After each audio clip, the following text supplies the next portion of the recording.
Stay hot.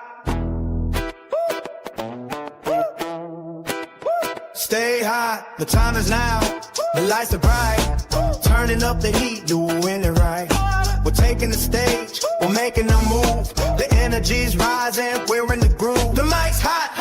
Momentum strong. You're in the place where you belong. We're breaking boundaries. We're setting the pace. With Patrick Helsh leading the race. From the biggest headlines to the deepest dives. The Stay Hot podcast is going live. All right.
What's up, everybody? Happy Tuesday evening.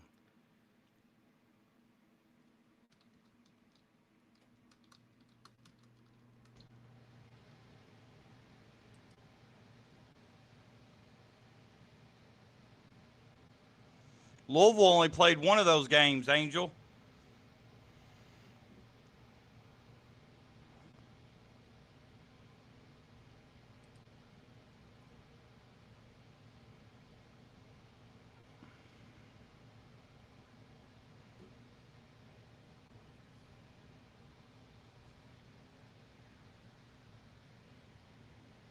Shout out to Team Pepsi. Welcome, everybody, to the Stay Hot podcast.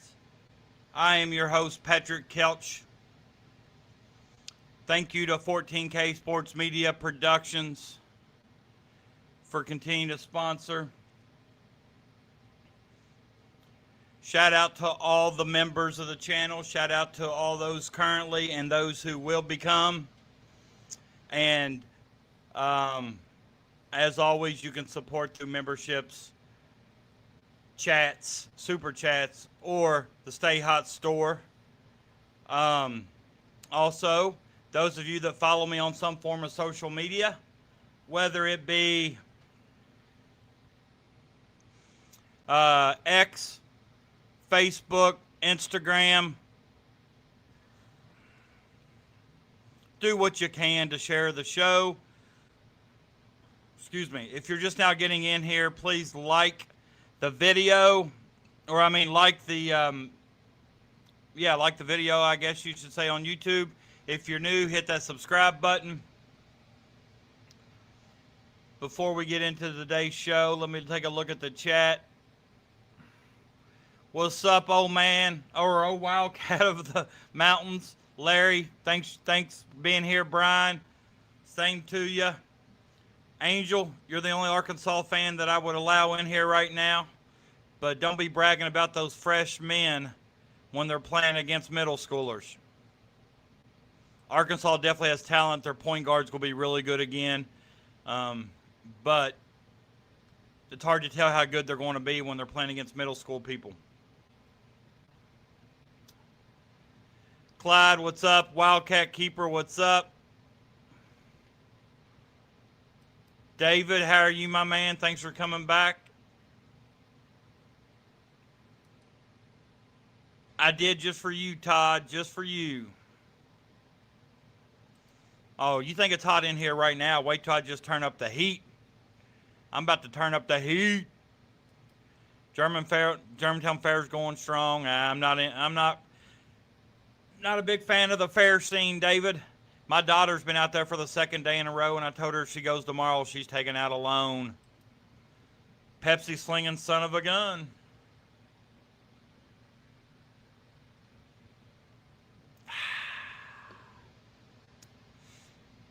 Paxton, what's up, my man? Thanks for being here. I will not be streaming live from the Demolition Derby. I was not credentialed. I sent an email to Lebo Gifford. He didn't get back with me about whether or not I received proper credentials to be going live from the Demolition Derby. Hope maybe he gets back with me before the chicken rodeo. Think my shirt will be here tomorrow. Awesome. Awesome. I hope you all like yours as much as I like mine. Just remember, contact T Public if you don't like it. They make it.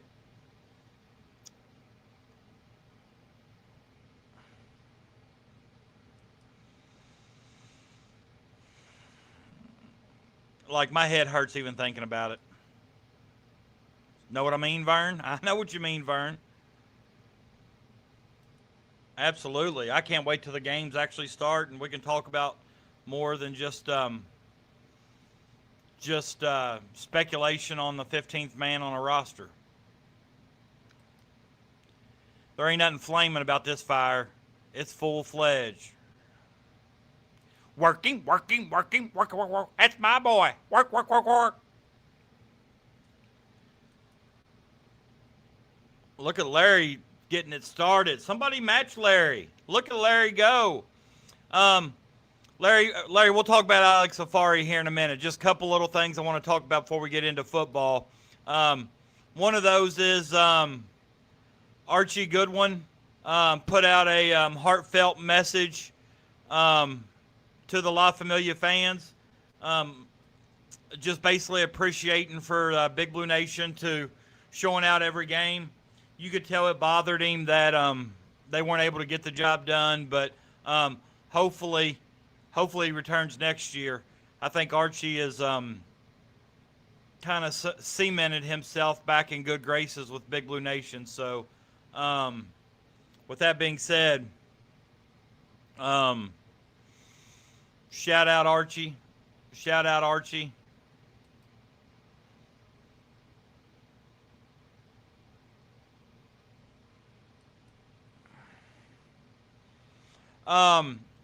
Let's talk about this 15th spot, because once I get going in football, I'm not going to talk about basketball again until I get done with football. Just a couple things with the basketball. The hardest battle of any to be eligible. You know, he needs a Colorado injunction and then a no stay and or appeal denied, and needs NCAA to grant him a transfer waiver. I don't know how likely all three of those are. And then Kohler just needs the California injunction, which everything I've read after I've screenshotted this tweet here, everything I've read about Kohler is that he will receive a California injunction and a transfer waiver. It's looking like he will, by all means, be eligible. I will also say that somebody leaked out information from Michigan State today. I can't remember exactly who it was. Somebody sent it to me, but I also saw it on Twitter, where basically Tom Izzo said that he was not eligible to return to Michigan State because they don't have a roster spot. So not that he wouldn't want him, not that he wouldn't take him, but this is one of those instances to where they just don't have a roster spot for him. And, you know, kudos to Tom Izzo, because I can see some teams that are 15 spots in forcing a person to transfer or take their scholarship or whatever just to, create a spot for somebody like Kohler. And then it seems like Hall's will be the easiest. All he would need is an Ohio injunction. And I've got some information on that Ohio injunction. And like it says, it'll likely be upheld. It needs to be noted that supposedly Kentucky has already had Zoom calls with Hall. And I also heard... Hello? Can you all not hear me? Can you all not hear me? It seems like some can hear me. Maybe not. Can you all hear me now? Whoo, whoo. Now can you hear me? Hello? Hello? Okay. Seems like some can. All right. Maybe check on your end. Oh, Wildcat, maybe turn up your volume or make sure it's off mute. Sometimes that tends to be a problem. Sometimes you're on mute and don't even know it. Tammy, thanks for stopping by. Be sure to give the video a like. Make sure you subscribe to the channel if you're new here. I'm glad to see you. Had to go out and then come back in. Maybe if you were in here waiting for the stream to start, once it started, maybe you had to go out and back in. But glad you all can hear me. Let's continue. I've heard tonight, and I don't know how true this is or when it happened. Maybe it happened as soon as this all happened. But I've heard that Kentucky has Zoomed with Hall and Cade Tyson. Now, Cade Tyson's not a name we've heard the last few days, just simply because Mitchell came on the scene. Kohler's come on the scene. And I honestly would kind of expect it to be one of these three guys right here. But I'll be honest.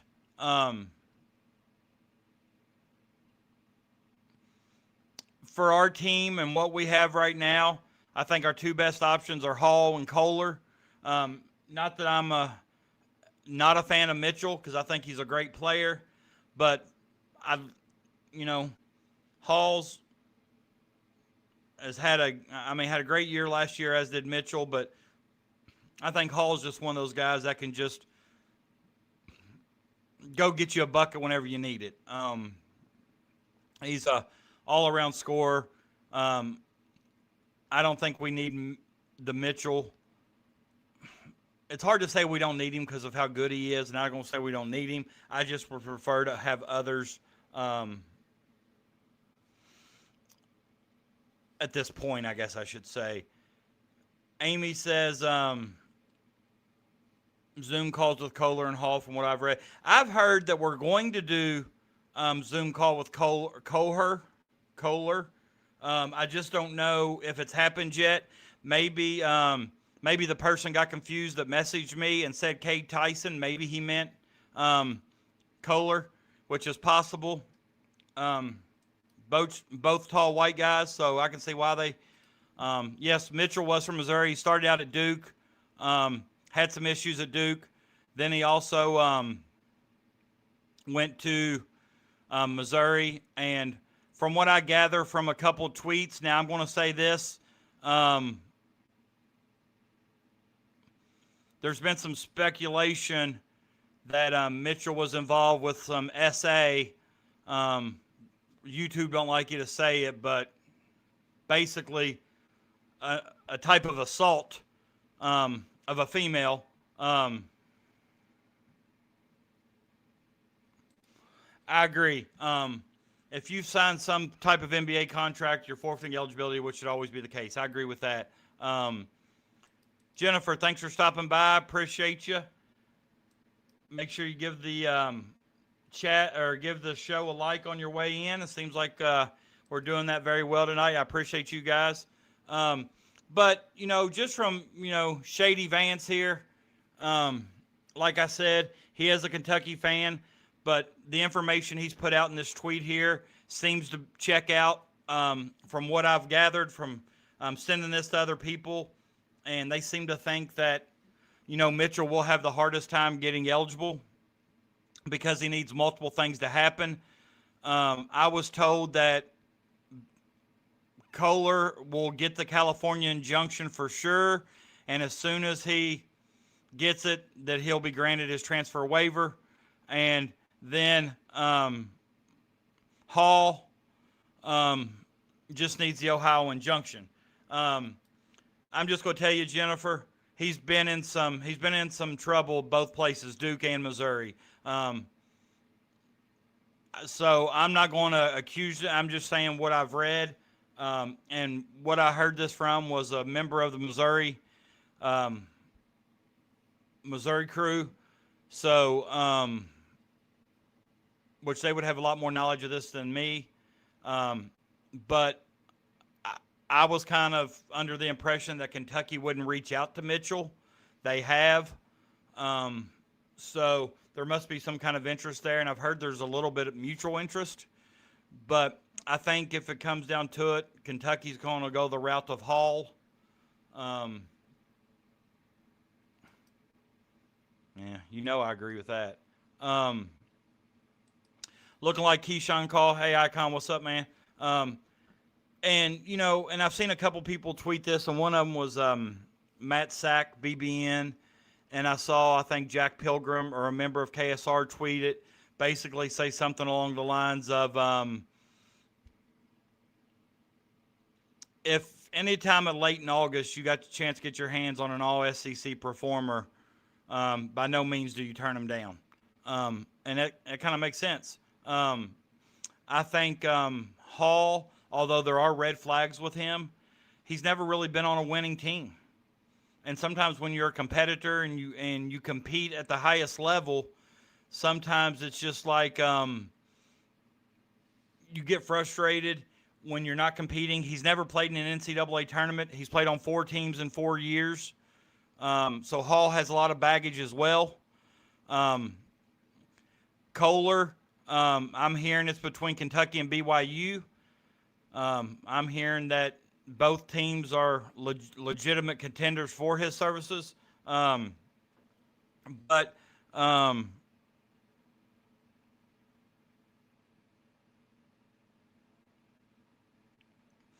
any of these 3 guys, obviously, and you know what? I'll be honest with you. I haven't heard much about Kohler's name with Kentucky mentioned since Hall, and I haven't heard much about Richie Saunders as of late either.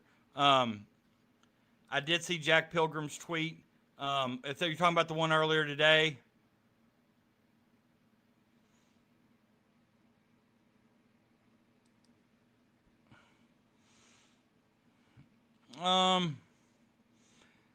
maybe some teams on their schedules, just because they may get overwhelmed by Florida if they don't watch out. Kohler choosing between Mormon coach and Mormon University. Well said. But this is kind of that information on the Ohio injunction. It says the Ohio injunction also included a transfer component. Associated Press reporting on Judge Christopher Wagner's order says it allowed the plaintiffs an opportunity to enter the transfer portal. That means that 24 Ohio plaintiffs were not restricted to returning to schools where they played last season. The NCAA could not grant them a 5th season while simultaneously preventing them from entering the portal, simply because the ordinary basketball window had already closed. So basically stating, just 2 minutes ago, I'll go check then. I didn't see it. I'll go check and I'll pull it up on the screen for y'all to see with Jack Pilgrim. Basically saying that if he was going to grant them a 5th year, he had to also allow them to transfer. And some of these names you see here,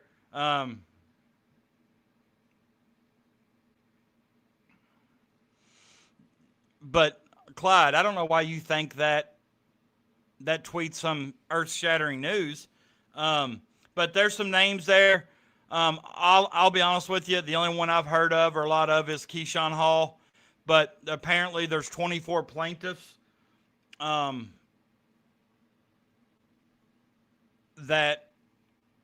will be granted this extra year of eligibility. In order to do this extra year of eligibility, they also have to be allowed to enter the portal.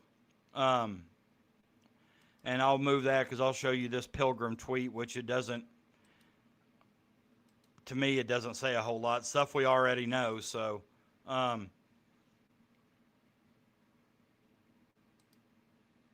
Jack Pilgrim tweeted 3 minutes ago, says Kentucky is already or expected to be involved with potentially season-altering names. Everything you need to know about UK's top targets and a messy eligibility landscape the staff is carefully navigating. I don't pay for KSR, so if somebody else pays for it and wants to send it to me, I'll share it. But basically, he's saying what we've already known. Keyshawn Hall, Mitchell, Kohler are all season-altering names. I will say this.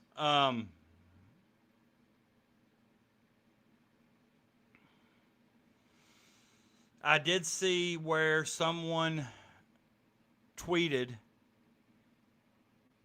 It was somebody who had top 25 rankings, and right now Kentucky was ranked like 15th. They said if they added Jackson Kohler, they're top five easily. Top five easily. So Kohler definitely has, and I also think with Keyshawn Hall, they definitely move inside the top 10 as well. But this is kind of how I feel right here. I think Kohler's our best fit. I think if we haven't had a Zoom with him, we need to be doing so and need to try to jump on him before BYU does. This may be an instance of whoever puts on the full court press first.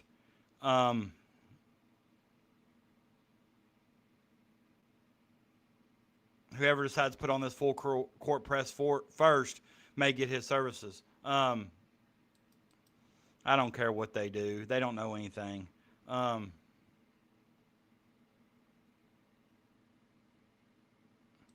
Yeah, that's right. I did see Donovan Dent's Dent's names mentioned as well. They did reach out to Mitchell, which shocked me. But everything I'm still reading right now is seems like Hall's kind of taking the lead. You say then get Kohler then.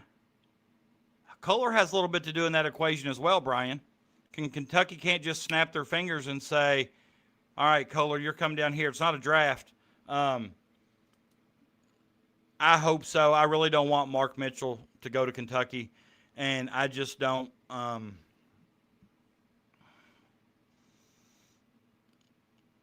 I just don't think some of the stuff I'm hearing about him is what I want. I don't know. And plus, he used to go to Duke, so.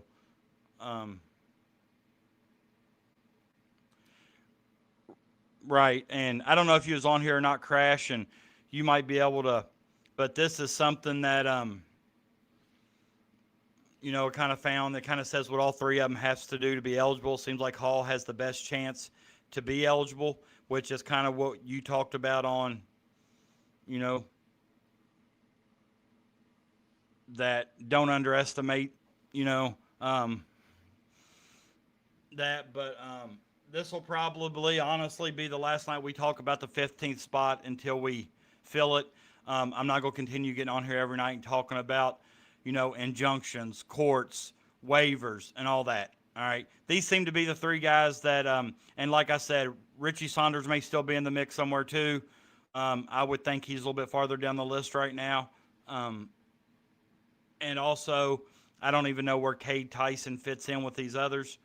I'm going to say that I do feel like Kohler's our best fit, then Hall, then, best player available at that. But like I said before, this is the stuff right here about the Ohio injunction, kind of just explaining it and basically what I just said. That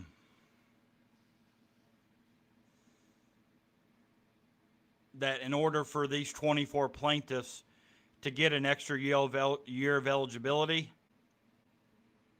the judge said that he had to allow them the opportunity to enter the portal. That's why it's probably easiest for Keyshawn Hall, because stuff was already put in place beforehand for him. So, but like I said, it seems like every night we could get on here and talk about something related to that 15th roster spot. But, it seems like it's been a month now where we've mentioned it every single show. And it's getting to the point now where I kind of agree with Crash. I just saw his comment. I just now got to the chat again. Where we're not going to hear much about this stuff until the courts rule or the government steps in, Congress, however you want to look at it. But, it seems like right now it looks like Hall, Kohler, and Mitchell are the three that are in the forefront. But like I said, for our roster and what our needs are right now, if I had the chance, I would take Kohler first, and then I would settle in on Hall. But, like I mentioned, Hall being an all-SEC performer, if he's wanting to come to your team in late April, by no means do you turn him down. So I'm still don't know if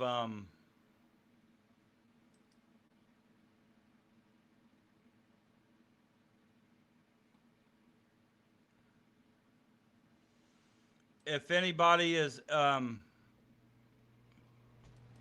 just popped up on my feed. I don't know how many of you all are near Lancaster, Kentucky, but if we have any people near Lancaster, there is a meet and greet tomorrow for Khalil Whitney.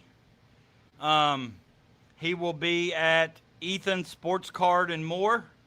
So if you never had the opportunity to meet Khalil, you can go to Lancaster, um, Kentucky, and meet Khalil Whitney.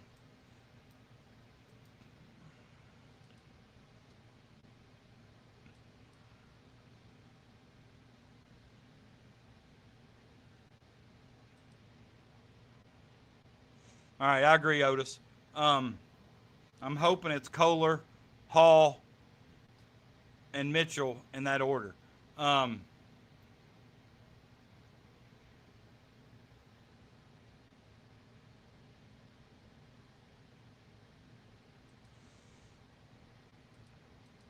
the Dragon, that's right, Khalil Whitney, the Dragon. Um, after I put the shirt design I made of Khalil Whitney doing that follow back dunk in the TBT, he liked it and followed me back on Instagram, so I thought that was pretty cool. Um, but um, it's just right now. I just think they're so and I'll be honest with you.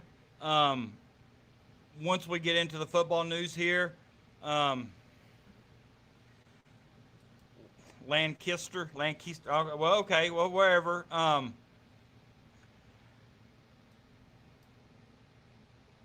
Scott, hey, what's up, man? Thanks for stopping by. I appreciate you. We should try to get Anthony Davis to come back at the fight. Well, at this point, I think we could probably get Dan Issel. Yeah, we saw it, Otis. Um, but once we get into football here, I will say that Will Stein talked about the 5 for 5, and I kind of liked his answer, but it wasn't much different than Pope's. Although he did talk about a few different things. Um, but Kentucky did have a Zoom meeting with Hall. A lot of people have pointed out that Hall had a cryptic, either Facebook post, Instagram post, story, tweet, whatever it is. Basically, he was inside the gym, a gym.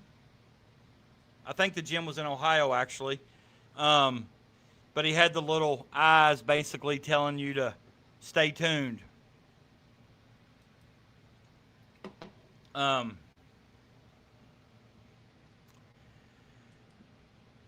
Kay Tyson also, yeah, we mentioned that earlier.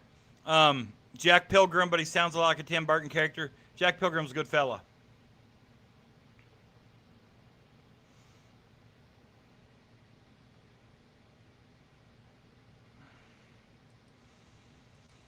All right, so let's talk a little bit about football.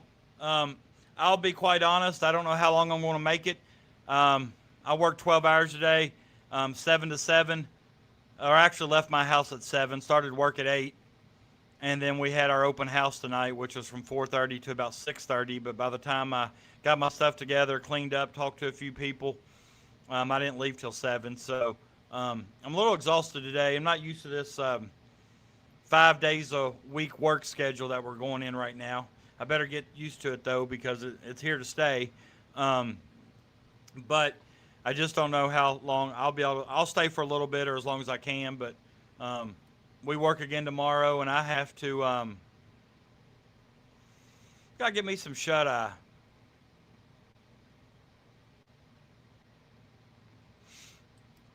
Yeah, Tom Izzo came out and said today that even if Kohler wanted to, he couldn't go back to Michigan State because they just didn't have a roster spot.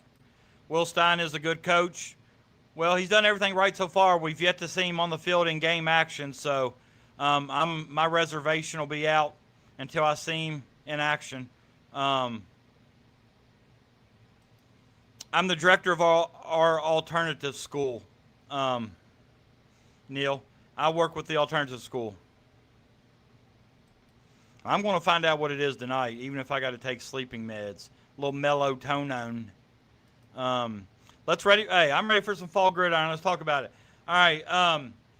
Before we get into this season, Kentucky, I read an article where the Stoops family, they donated almost $750,000 during their time in Lexington to pay off lunch bills in Fayette County, in the Fayette County schools. I thought that was very generous of the Stoops family. So I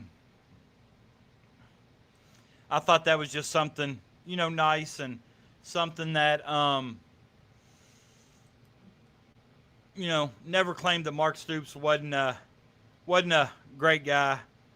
But, anytime you give up $750,000 of your own money over a course of so many years, then you deserve to be recognized for that. So shout out to Coach Stoops and his family for doing that. There was one thing that didn't really happen at media days, but it happened with Nick Roush on KSR when they were talking to Coach Stein before the media day interviews. And one thing Nick Roush had said, and it was kind of a funny little exchange, he said that he had noticed that some of the quarterbacks in practice weren't wearing they weren't wearing the red pennies they used to wear. They were only wearing the black pennies. And he asked him why that was, and Will Stein says, we don't allow red in this building. So I kind of thought that was good. Go ahead and get it out there. Will Stein, we're not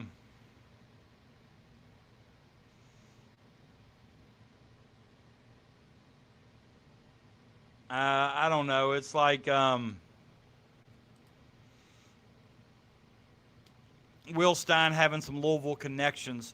I think he said it in a way because I noticed there was a question asked in the media day with the media when he's up in front, behind the podium, sitting at a table or whatever. This was kind of on the field with just Nick Roush and Adam Luckett, maybe the 11 Personnel podcast. But after I heard the question during media days, it kind of made me realize that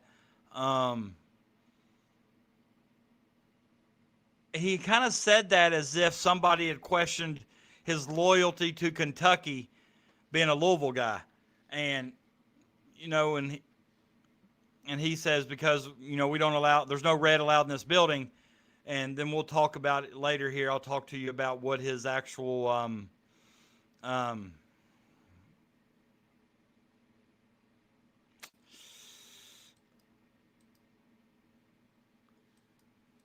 we'll talk about what he actually said in his interview, which, interview's probably not new news now. But I will say this. I watched the Joe Sloan interview as well as the Jay Bateman. They are our offensive and defensive coordinators. Jay Bateman is you could tell he's well respected across the country as a defensive coordinator. He mentioned a comment kind of like, they were asking him about his teams at A&M and how often they blitzed and things like that. And he kind of mentioned that, blitzing and things was a lot like salt. Makes it taste good, but it's eventually going to kill you.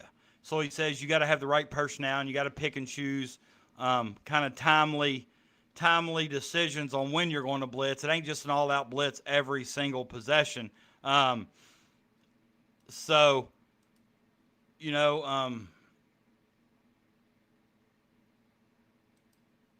like the fact that they're going to be aggressive on the defensive end.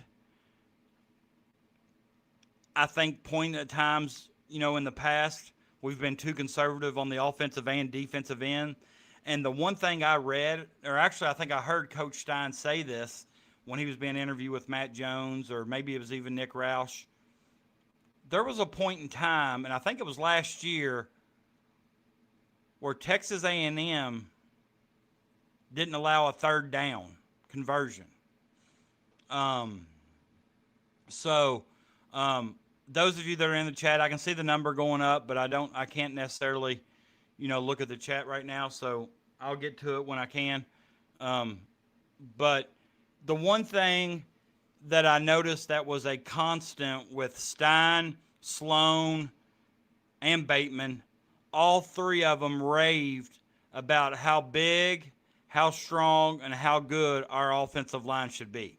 Now, the kid from Ohio State, it was his name is Tegra Shabola. He's just now working his way back from injury. I don't know how much he'll be around for fall camp, but he should be back before the season starts in September. But all three of the coaches that I listen to, offense, defense coordinators, and the head coach, is very happy with their offensive line. And it's kind of getting back to that big blue wall that Mark Stoops and them kind of named. And if you remember, when Kentucky was really, really good in football, their running game was really, really good.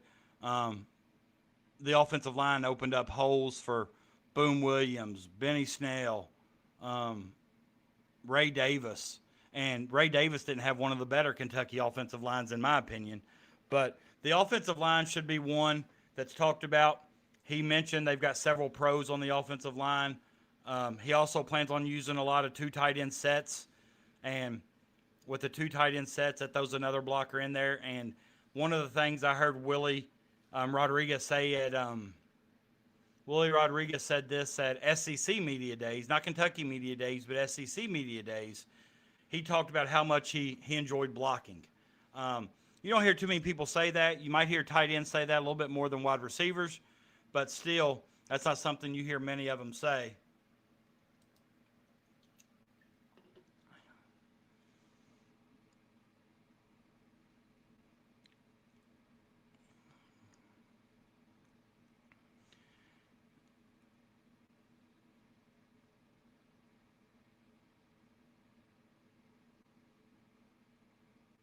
Right, and I think this is what happened. When your front four can't get to the quarterback and you blitz from the linebackers, safeties, or whatever, and that's when you get ate alive, and that happened a lot. Holly's in the chat. I'm not talking about basketball right now. I'll get back to that once I get my football stuff done. But it was Will Stein was up first, and he kind of opened up his little press conference talking about how eerily he looked like Jay Batt.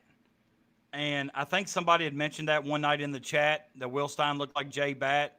And ever since somebody in the chat mentioned that, I couldn't unsee it. So it was funny to me that that's how he led out his press conference, was to talk about how much he looked like Jay Batt. So I thought that was just kind of funny. That's what he opened up with. He talked about them having an elite summer. He said that they learned to love the approach or love the process. You hear him say love the process a lot. If you've heard that interview, or if you plan on listening to his interview, he says it multiple times in reference to different things. When they asked him once about, winning an SEC championship. They asked him about making a bowl. They asked him about all these different things with winning. And he says, first thing you have to do is you have to fall in love with the process. Once you fall in love with the process, then results will take care of themselves. And he said one of the big things about that with this team was, and you got to remember, this team's got a lot of new pieces, whether it be from the transfer portal, whether it be from high school. This team's got a lot of new faces.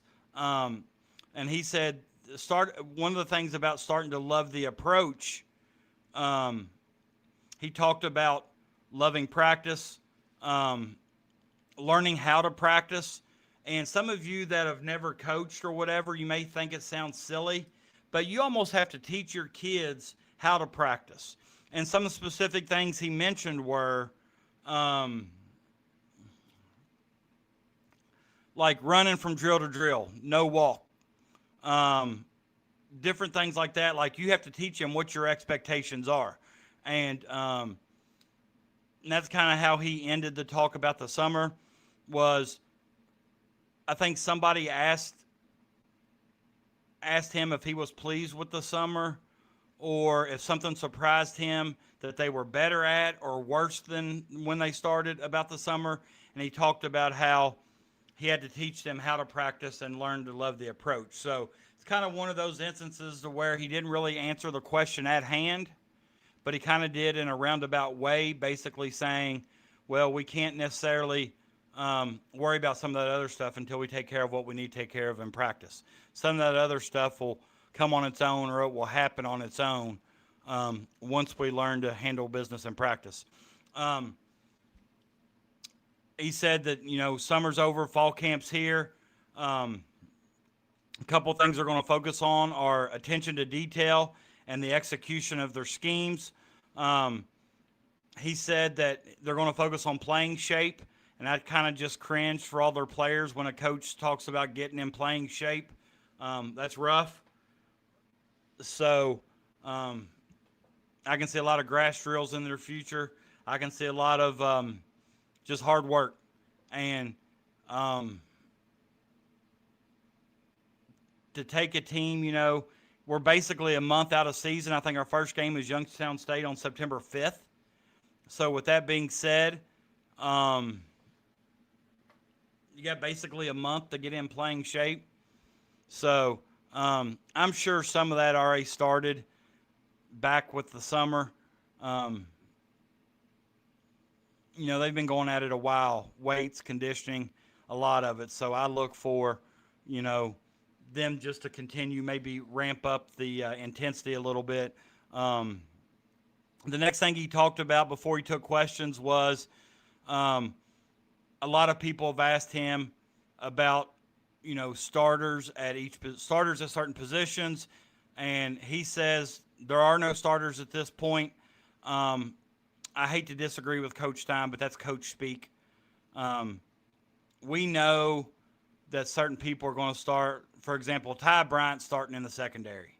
Kenny Minchie's going to start in the quarterback. Willie Rodriguez is going to start at tight end. They would have to come out at this point and do something major not to start, not barring an injury, you know. But he says that one of the things that he thrives on in his practices is competition. Willie Rodriguez, or no, not Willie Rodriguez, Ty Bryant, when they were talking to him, he kind of reiterated that he said this program right now is much different than what it was. And the one reason he cited was how everything's a competition. You know, iron sharpens iron, so to speak. You know, everybody's competing. And anytime there's a new coach, a lot of new people in, there is going to be a lot of competition. But I don't believe for 1 minute there aren't, you know, that he don't know who some of the starters are. He mentioned that in order to play winning football in the SEC, you got to have strength in numbers, as well as, and when he's referring to strength in numbers, he's talking about depth at every position. He says that he's coached in games before at Oregon to where he used as many as 6 different running backs in a game just because of how physical the game is. And running backs are guys that are getting hit a lot. He also said he's trying to get the players to understand that when you love the process, it's more than just learning how to practice. It also involves adequate amount of sleep, nutrition, those things that we don't necessarily always see at the high school level because, you know, we don't have a private chef cooking all of our team's meals to where we make sure the right amount of protein, carbs, calories, things like that.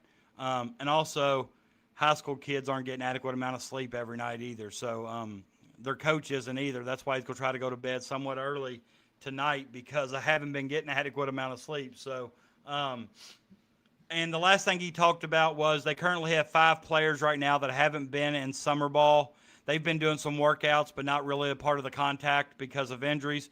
One of them was Nick Anderson, Fonte Barnes, Jaden Smith, Sam Green, and then Tegra Shabola, which, I think he's the offensive line that may have played 3 years at Ohio State maybe. So this is an Ohio State offensive lineman coming to Kentucky in the SEC that Will Stein and Joe Sloan both talked very highly about. Talked about he's a pro as well. And they also talked about how their center, Colston Price? Colston Price, I believe, how he's a pro. Just they both talked about his approach to the game, mentally and physically, how hard he works, his footwork, his ability to run and pass block. They were very, very high on Colston Price, and he's the center. So before we get into the questions, I'll look at some of the chat, see if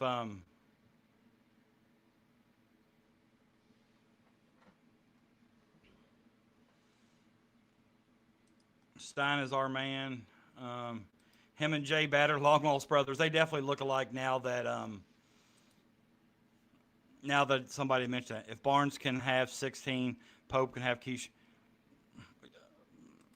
I'm not even addressing that now. I don't even know the answer to that. If Barnes has 16, he probably won't have. You're only allowed to have 15 on a roster. Maybe somebody ain't been taken off yet. I'm still saying 4 wins or less for Kentucky. I'm not going 7. Schedule's too tough this year. And I'll say this, after listening to the coaches, all of them are aware that glaring holes and deficits that they had. I thought they'd be really high on the running back room. It didn't appear to be the case in some of the interviews that I listened. Jeff Drummond. Yeah, what is his YouTube channel? I see Crash asking. Let me see if I can find it here. I'll search Jeff Drummond and see if something comes up. He has his own. I'll put it in the chat. It's at J Drum UK. I think the longer Stein is here, the better we'll be. You can't ask a guy to do too much in his first year when he pretty well has a whole new roster. Kenny, they were really high on Kenny Minchie. They asked, I'll talk to you about when they asked the offensive coordinator about him. September 5th, yeah, Youngstown State. Colton Price. I was saying Colston. It's Colton Price. He was the guy that if you have social media, they had a video up of an offensive lineman drawing the Wildcat logo on the glass on a window, and that was him that drew it. I heard that on KSR.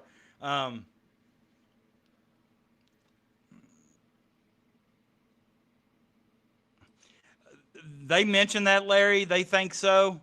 I guess we'll see.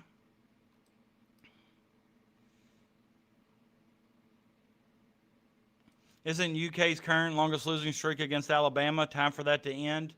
I think that game will either be why they lose 4 or less, or could be the reason why they become bowl eligible. If they win that game, there definitely could be some momentum going forward. But just keep in mind, Alabama's on a different level than Kentucky football, and Alabama's coach fighting for his life too. There's probably going to be a lot of motivation there to win that game because he's probably thinking the same thing. If we win this game here, get a little momentum. If we lose, my ass catches on fire. Yeah, I kept calling him Stone today. I saw that, yeah.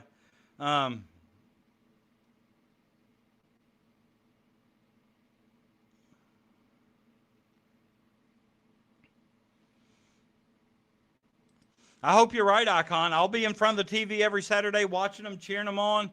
I'll be just as pissed when they lose and happy as they win, regardless of what my expectations are. I just think with it being the second toughest schedule in the country and Will Stein's first, and like I said, and I'll be honest with you, they didn't act like they were 100% all in on their running back room. That's why they just moved a guy from running back. They were going to try him at safety, I think. They're moving him back to the running back room, not only, but for numbers as well. I do believe that within 3 years, or while Will Stein's here, that he can definitely take us to the playoffs. I'm not denying that one bit. I definitely think that's possible. I just think it's too much to ask him this year with their schedule, and get him in here having multiple years with the multiple years with the same players or whatever. It's tough to take a whole brand new team and trying to get them all together and on the same page and everything. But 3 years, I definitely think he might even have a long-term extension by 3. A lot of you are saying 5, 6 wins. Like I said, over-under's 4.5. If it was 4, I may take the over. But with it's 4.5, I would take the under.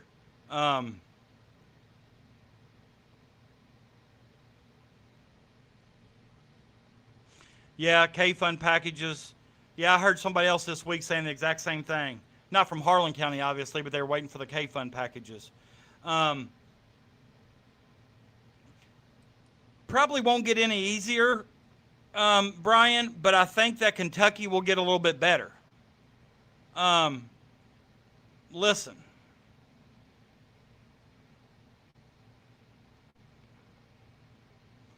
Six and 6 will give us reason to celebrate. I'm just telling you. But let me go with some of the questions he was asking. I'll let you hear how he answered. And I'll be honest with you, hearing him answer it, some of these questions, didn't give me a little extra boost of confidence either. I'm just going to be honest with you. I was kind of hoping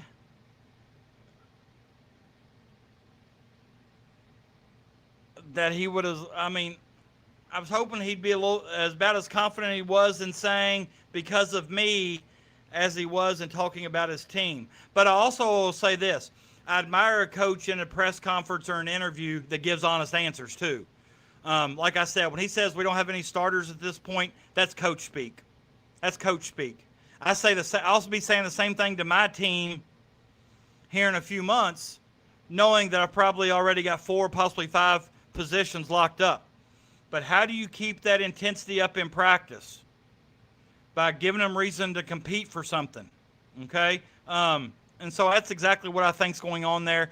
You can't tell me that he doesn't expect Kenny Minchey to start. You mean to tell me Ty Bryant's not going to start and he's all second-team SEC? Colton Price ain't going to start at center? Malachi Wood's probably going to start at another offensive position, and he's a high school freshman out of Richmond. Malachi Wood, well-spoken young man. I enjoyed his interview with, I think it was Jeff Drummond and maybe Luckett. Maybe they were the ones that interviewed Malachi Wood. But Malachi Wood's put on quite a bit of weight at being at Kentucky. You're talking about a big, big boy. That offensive line's huge. But the first question, when he started taking questions from me, when I say first question, that means these are questions asked to him by the media, okay? Not like through KSR, although Matt Jones did ask him a couple questions there. But, a lot of stuff I've been talking about now was kind of stuff I'd gathered from talking to Jeff Drummond, talking to, KSR that day that they showed up there and on the radio. But this is actually in the actual media day press conference. The first question they were asking about was the Colorado ruling. I asked him if he was looking to add with the Colorado ruling that took place. And and when I say his answer, I'm not saying it verbatim. I'm giving you a summary. He said, yes, we're always looking to improve our roster. And I think that's what Pope said, right? If we can add somebody that's going to improve our roster, by all means. And I'm with that 100%. He says we're going to attack the 5-on-5 full force when they become available. We're not going to jump the gun. We're not going to be in a hurry. We're not going to rush. just because of this ruling, we want to make sure we know what's in place, what we're allowed to do, who's eligible. We want to know it all before we go. Then, if we can add somebody that's going to make us better, by all means, we're going to attack it full force. And who are they talking about there? Exactly who Larry talked about a little bit earlier. They're talking about Alex Safari. And this will kind of go back to what Todd mentioned earlier. And I think one of the reasons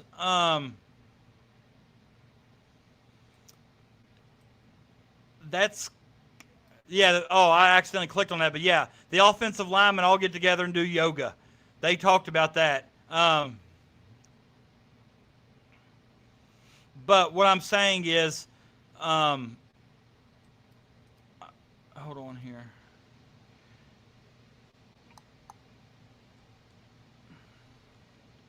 Okay, there's the comments. When all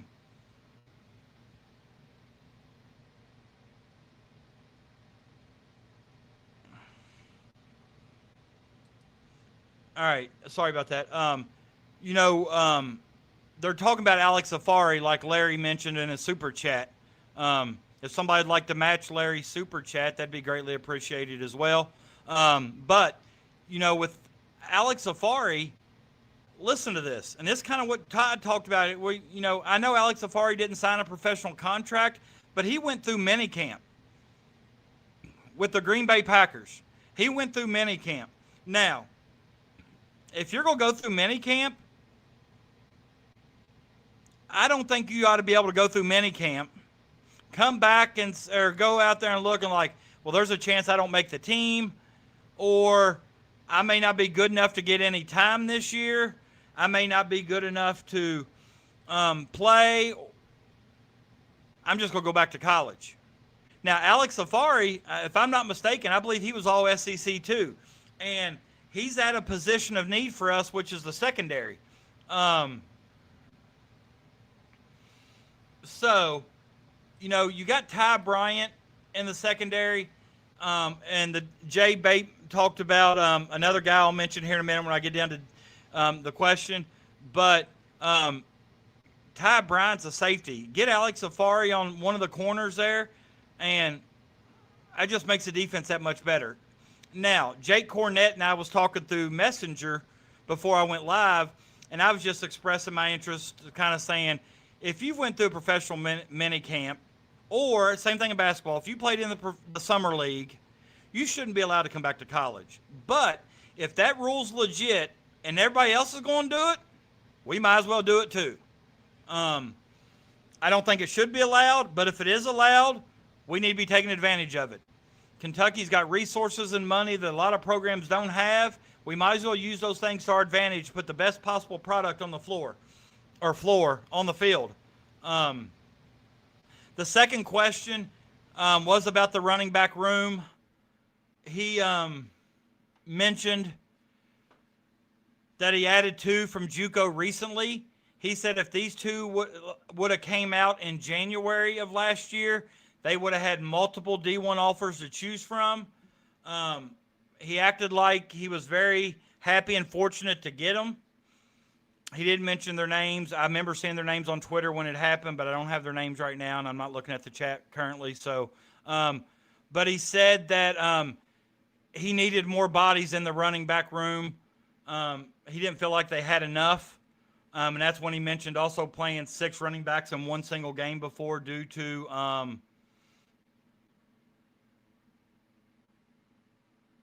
the physicality. So,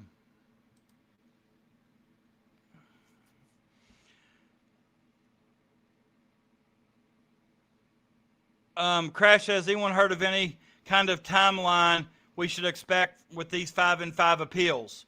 I haven't heard a timeline, but I'm just going to kind of piggyback on what Otis said. That portal is available from August 3rd, which was yesterday, and it ends August 10th. So you're looking at a Monday to Monday. Those are the 2 dates that I've seen. But I kind of thought C.J. Baxter was a really good running back, and maybe he is, but I just still kind of got the vibe, and maybe it was the wrong vibe to get but it seemed like to me they were trying to skirt around the fact that the running back room is not where it needs to be yet. And I'm sitting there thinking, if this offensive line is as good as they're saying, which I believe that to be true, I believe the big blue wall is back. And if they're that good in the run blocking game, how good does that running back have to be to hit that hole that they're going to open? I don't know if Youngstown State knows what's hit them yet. We can't take them lightly. We still got to show up and play. It is Will Stein's first game of his coaching tenure at Kentucky. I don't think we can take them lightly, but we need to go out. Stoops never put teams away. He never just blew teams out. And that was one of my biggest gripes. And remember that year we almost got beat by Eastern? But Youngstown State, first game of the year, first game under Will Stein. Let's just go out and beat them 50-60 nothing. Let's just go ahead and put them away.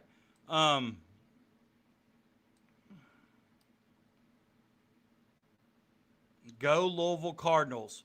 I'm going to keep you in here for right now just because I give everybody a chance. And as long as you stay on the up and up, you can come back. But when it gets down to Louisville Hate Week, you just go ahead and know we're throwing them down. Guys, if you're a member, show Go Louisville Cardinals our emoji. Let him know. But we'll keep him around here. We're nice to Louisville people because it's not really a rivalry anymore if you think about it. We beat them so much. I mean, look at the basketball record. Jeez. But, we like little brother every once in a while. We've got to be able, and that's kind of what they were saying. Will Stein talked about, Brian, now. If I'm asking him to be kind, you be kind too. Icon got the gist. Got the gist. Got the gist. But no, in all honesty, go Louisville Cardinals. Thanks for stopping by, man. I do appreciate it. If you don't mind, please give me a like on the show and a subscribe. I hope you come back. We love good banter. We got some Arkansas fans in the chat as well. We also got another guy, Anthony Eason, that comes in here that's from Louisville. So, you won't be alone. So, hope you're still here. Hope you'll give us a subscribe and hope you'll come back. But I just kind of gathered from Coach Stein that the running back room still needs to improve. So we probably won't see that. And the worst thing we can do, guys, and tell me if I'm wrong here, I may be. Tell me if I'm wrong here. The worst thing we can do is get a lot of false hope in week one. We come out and we just pound it down Youngstown State's throat. We have 3 running backs rush for 100 yards. We know that's not happening against Alabama, right? So I don't want you all coming on here saying, oh, our running back room, oh my. Now, we have 3 rushers rush for 100 yards against Bama. Then we can come on here and talk that noise, all right? Then we can come and talk that noise. Otis, you don't realize how, listen, man, I've tried, I've reached out to them through social media.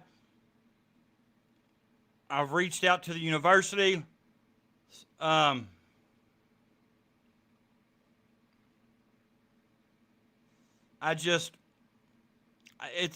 harder than you realize.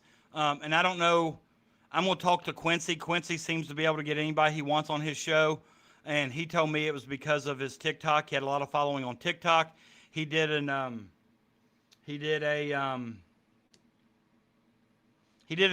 TikTok live one night and got and he had Stokes on there.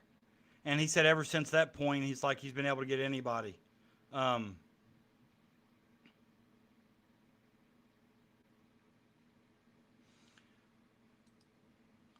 Absolutely. Appreciate you, my brother. Absolutely. That's kind of how we are too. All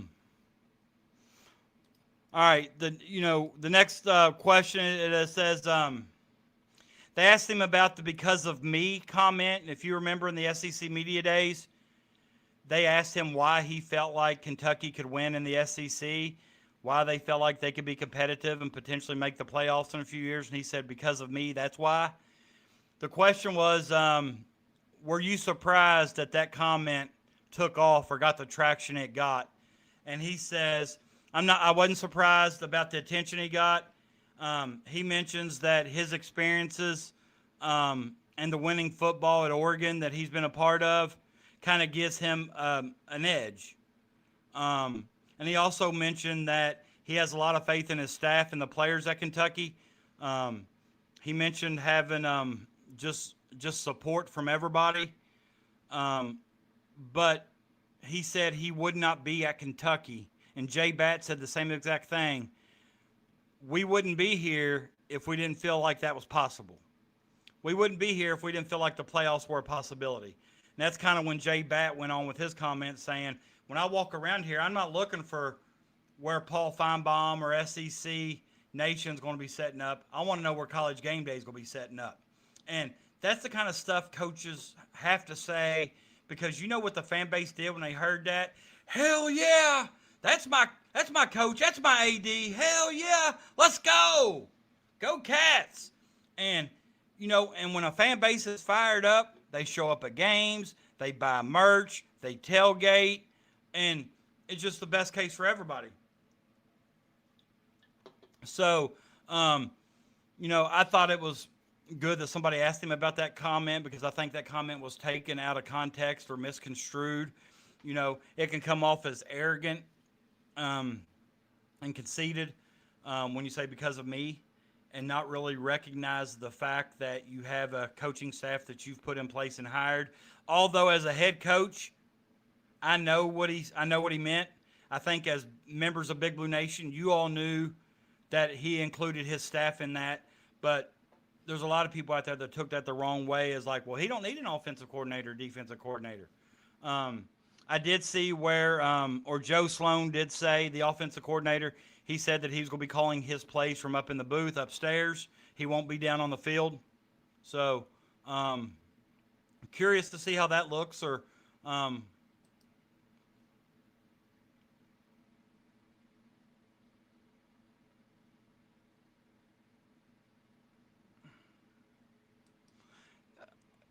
didn't say confident, Larry. I said conceited and arrogant. There's a difference. I think it came, I agree. I don't think it was, because I want my head coach saying that. But I'm saying it was misconstrued by a lot of people. Not just Kentucky fans that are always negative. When it hit Twitter that day, if you went into the comments, and I mean, I think there were some national people talking about it as well. But I'm telling you right now, I want my coach talking like that. I ain't gonna lie. I want him to be confident. I don't care if he's arrogant as long as he can back it up. You know?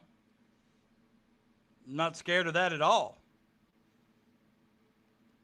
But the next question he was asked was about an abrupt change in staff. He didn't mention Pat Biondo's name.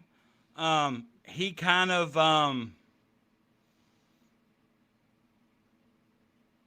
answered this in a different way.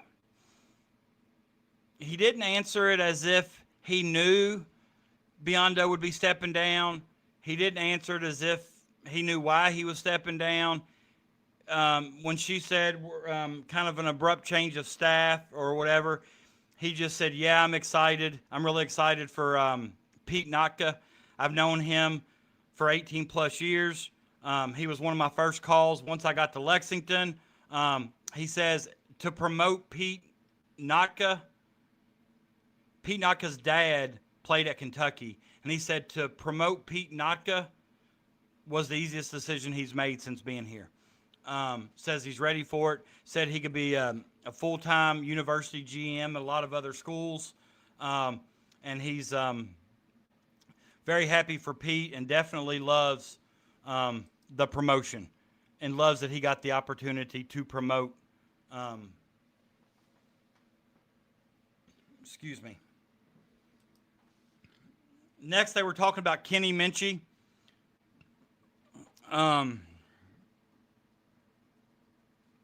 He said they were asking about what attributes that Kenny Minchey had, or what attributes does he possess that makes him number one in the quarterback room. But we don't have any starters yet, but wants to know what attributes Kenny Minchey has for us to play winning football. And he says that he's got a really, really accurate arm. And if you saw after that came out, there's a video of Kenny Minchey. There's a woman sitting in a chair with her back turned to him. She's got a helmet on and a water bottle sitting on top of her head. And he knocks it. I mean, the ball doesn't even come close to the helmet, knocking the water bottle off. He's really accurate. Says he throws it on time. He's got good footwork, very mobile. And he said in this day and age, you got to have a mobile quarterback. He says that he loves the game of football and that he has a very high football IQ. But one of the best qualities about him is he's a leader. But he said all that to say he's going to have hiccups because this is his first real opportunity as a starting quarterback. So that makes me a little nervous in the SEC. I'm not going to lie.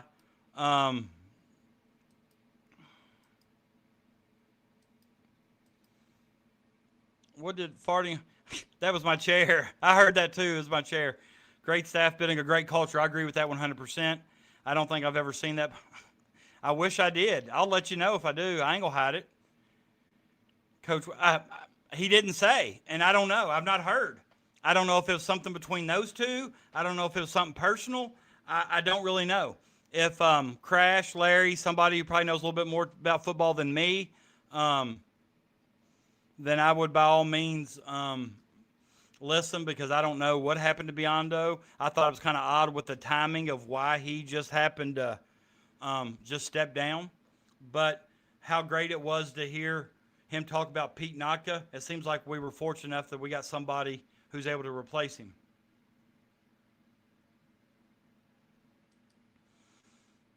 That'd be awesome. I'm not getting my hopes up, but it'd be awesome. I don't like speculating things like that because I feel like it's a jinx.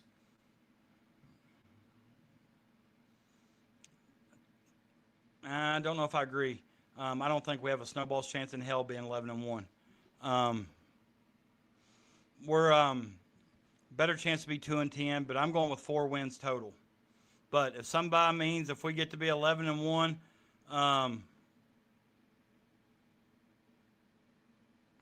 Texas A&M is the only sure loss in my opinion.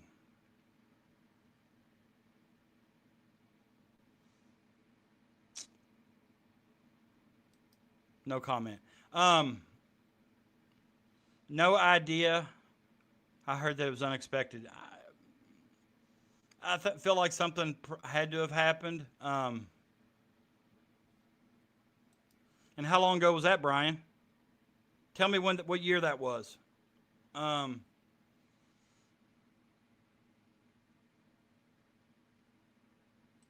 I'm saying over and a half is 4.5. The last I saw.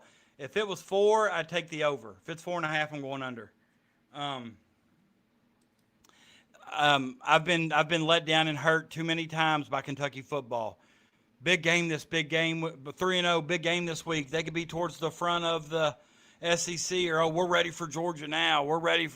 I'm just saying, I've been hurt too many times by Kentucky football that I'm not buying into 11-1 or undefeated at Big Blue Madness.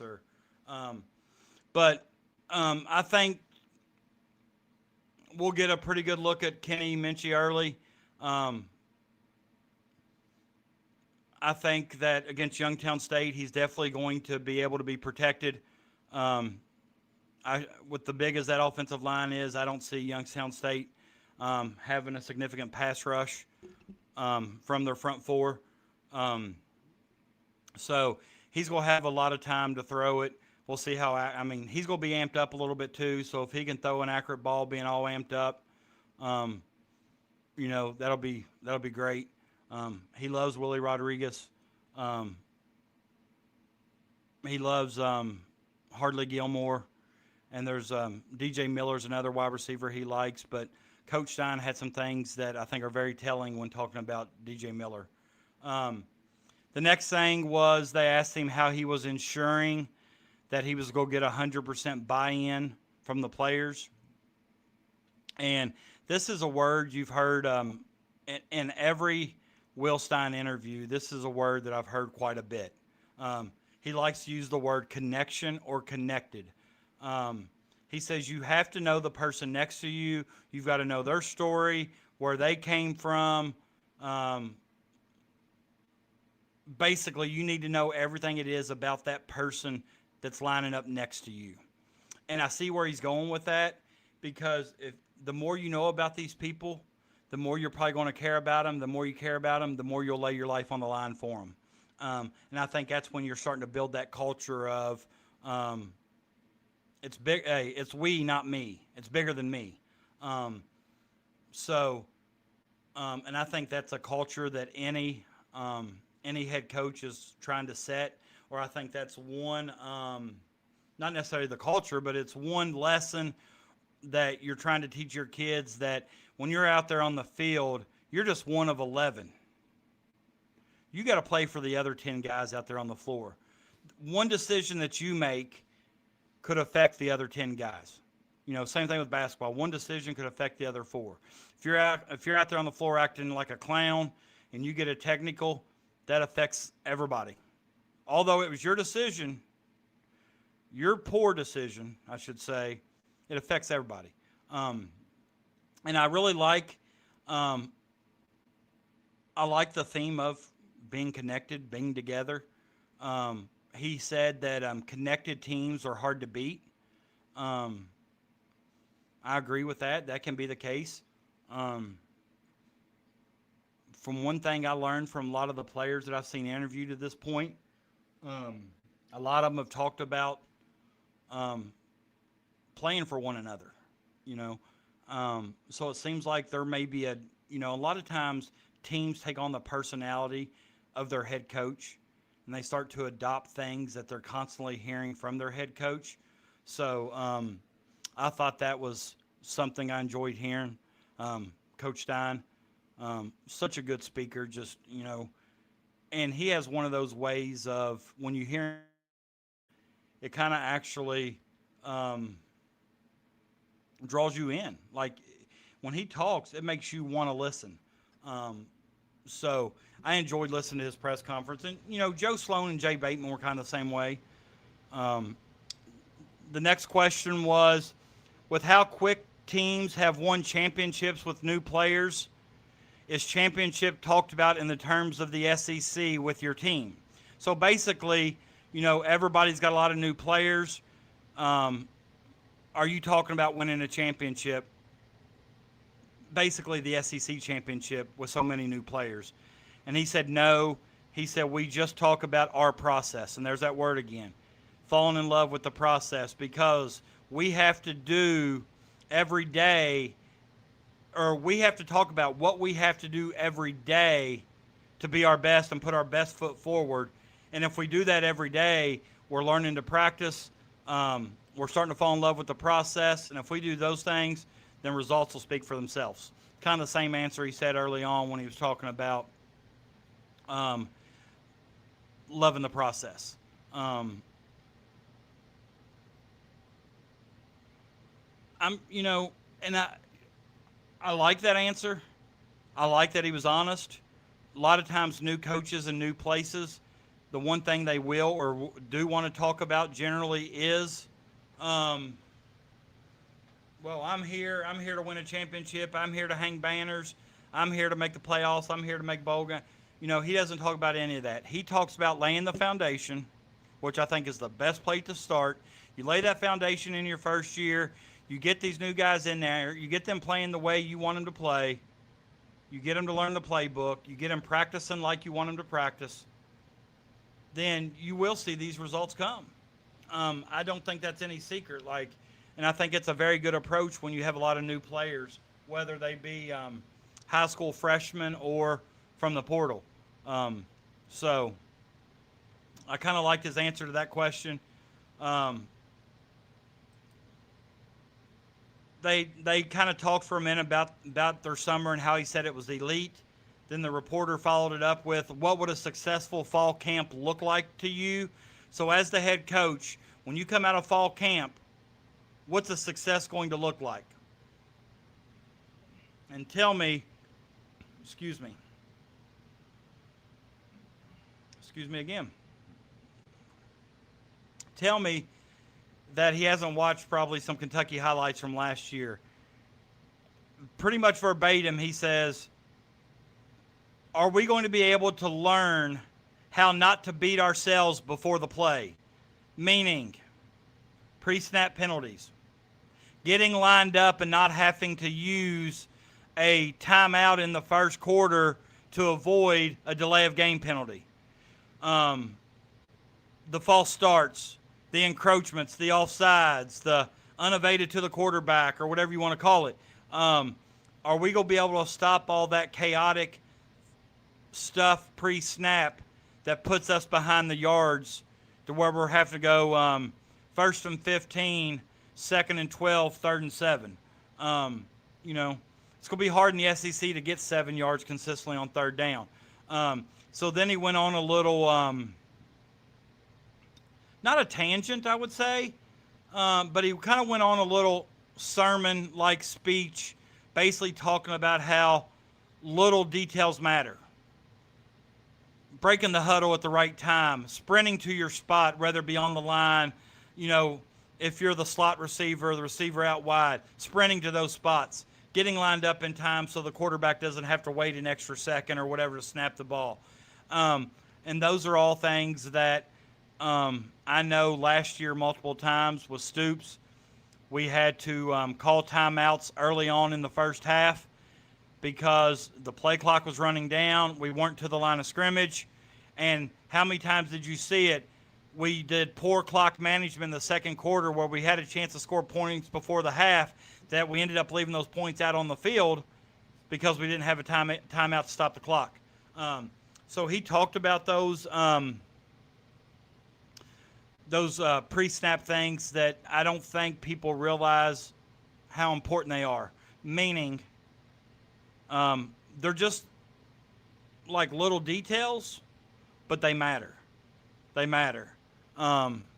So I think that's what he was talking about coming out of fall camp. If they're being, you know, I like to, when I talk about those pre-snap penalties, I'll say discipline. I thought under Stoops for several years, mainly the last 4 or 5 years, we lacked discipline. False starts. Not covering a Florida wide receiver on the sideline and letting him walk in for a touchdown. There was another time, it may have been against Florida also, where we didn't cover a receiver. There was just multiple times where our head wasn't in the game or we weren't mentally tough enough for the moment in that game that we just totally lost it, and you know, we just weren't very disciplined. They asked Stein about the defense because he did the majority of the time talking about the offense, the offensive line, and talking about the defense. He really only mentioned Ty Bryant and Jordan Castell. I don't know how you pronounce his name, but both of those guys have had 1,000+ snaps in the SEC. That's where Ty Bryant talked about it was a whole new program because it's being built on toughness, and how they building it on toughness are through these competition drills where everything's competitive. People are going hard, just busting tail out there to try to work their way into the rotation. And he said the big thing is, and I don't know if this just didn't happen in the past. It's hard for me to believe at a Division I program it didn't. But he said the players are holding themselves and each other accountable. I've always been a firm believer as a head coach, no matter what the sport is, that a player-led team will go a lot farther than a coach-led team. So with that being said, maybe this is something that Stoops didn't encourage, that Stein is. But before I finish up with his questions here, if you're new here, please go hit that subscribe button. If you're in here and you've not hit that like button on your way in, please go hit that like button now for me. I would greatly appreciate it. Hopefully we got some new people on here that can give us a subscription. And if not, we can y'all can go ahead and like the stream.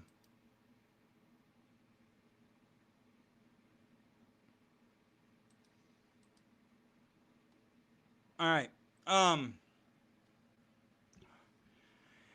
The next reporter, journalist, whatever, talked about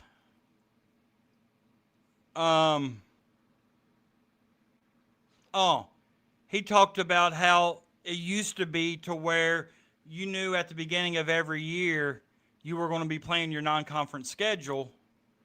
How hard is it now with, your major rivalry being Louisville coming at the end of the season? How hard is that after you just played conference play to go into your rival?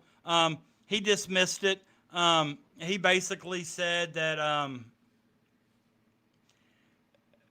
he has no control of the schedule. A lot of the schedule is due to the TV contracts, and he says that he knows he'll be at the game on September 5th at 1 o'clock because that's what he's been told. He can't control the schedule or control the TV contracts or the rights, so he says they'll tell me when to show up, and the only thing I know about the schedule is I will be present on September 5th at 1 p.m., and that's when they open up against Youngstown State. So hopefully a lot of you guys are able to go there. I won't be able to, but hopefully a lot of you guys will. Maybe y'all can tailgate or whatever. Let me get this like and subscribe off. Please make sure you're liking the video and subscribing as well.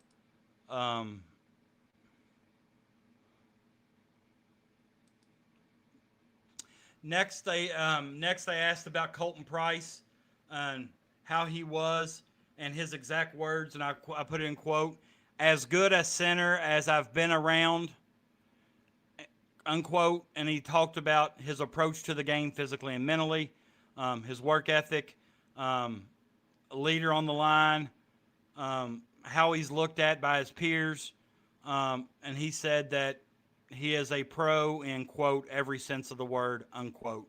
And it's nice to hear that Kentucky's got several pros on their roster, because I thought that was one thing that Stoops did a good job on. We've had a lot of players drafted in recent years.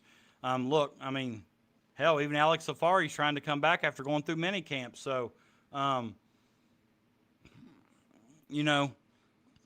I said, I don't like the whole Wild Wild West 5-for-5 nonsense. I may like it if it was a little bit more controlled or everybody knew exactly what it was. But if it's legit, it's legal, and everybody else is doing it, we might as well do it better than them. And the last question that Coach Tynes took was about what his expectations were for wide receiver DJ Miller. And he kind of said this with some conviction in his voice. Like, this was the first time where I felt like he said something like trying to get a point across. He said, it's time for DJ to turn the page. Basically, he said, you're not the young guy anymore. It's time to turn the page. He said he's got to be ready to compete at the highest level, and he's the biggest roadblock to himself. And he said myself as well as the other coaches are challenging DJ Miller to be a pro every day. And I kind of got the sense, or kind of gathered from Coach Stein when he says you need to compete at the highest level. That tells me maybe DJ doesn't like practice. DJ's not going real hard, and he's trying to light a fire under him. He said he had the height, weight, and skills to play at the next level. He didn't mention anything about work ethic or competing, so that may be in the areas that he lacks.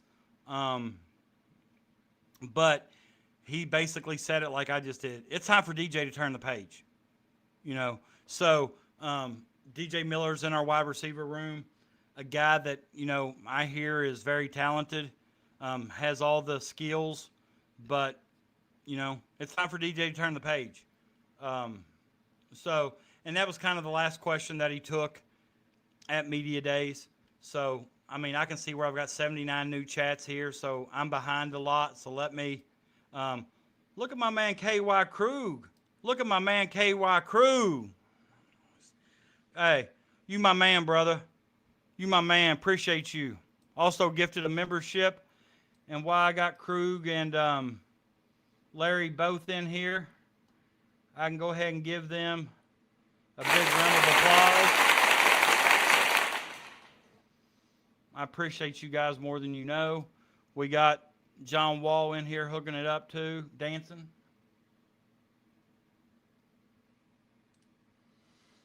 All right, so let me look here. All right, so everybody seems to be disagreeing with me because I'm saying 4 wins. I see a 7-5. I see that the Go Louisville Cardinals. He doesn't see where that's I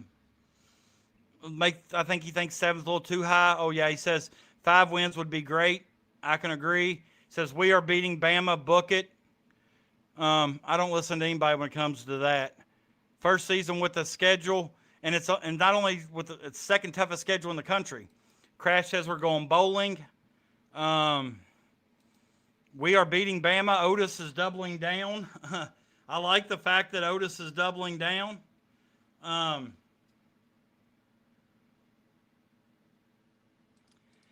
Nope, I'm realistic, Peanut Butter. I'm not a sunshine pumper. I'm not going to tell you 6 wins because that's what you want to hear. I just don't think it's realistic this year.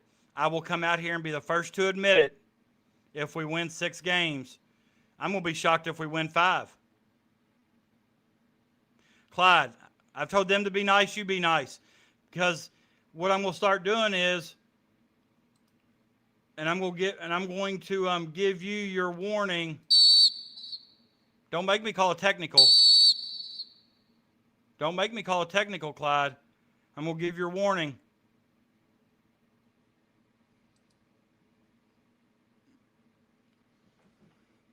Not going to do that. Anik Albright, new here. Thanks for stopping by.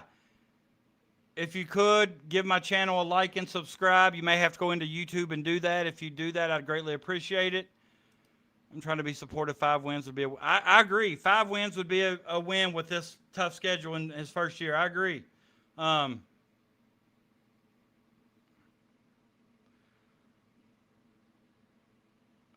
You're lucky I'm just now seeing all your comments, Clyde. I'd probably done gave you a timeout.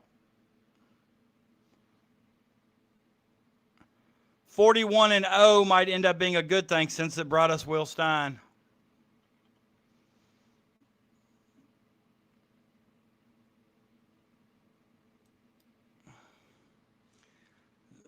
Halfway.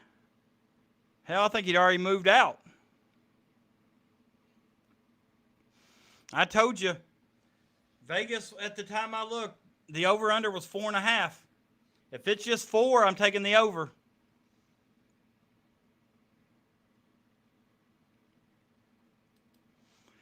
Larry, there's a lot of people that didn't come to Kentucky to lose. You think Lynn Bowden came to Kentucky to lose his first year or so? They were going through a good stretch. Nobody comes to Kentucky to lose.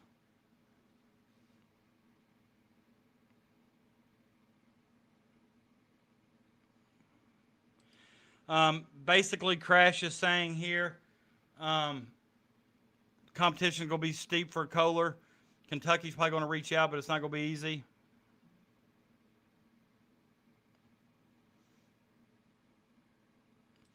We probably have more to offer than BYU, but yeah.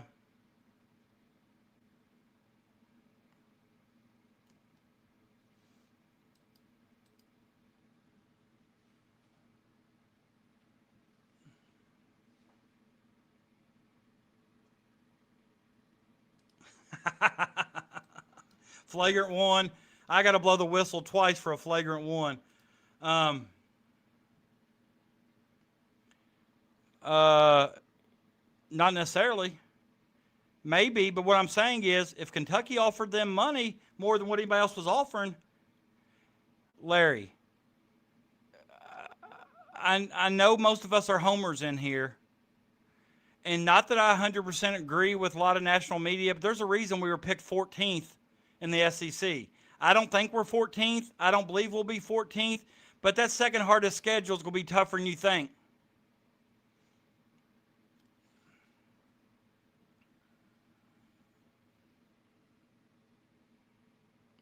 So, and also, you think some of them may have came to Kentucky because they knew they could get playing time? Our defense is still going to be an issue. We may score 45 points a game, but we may give up 46.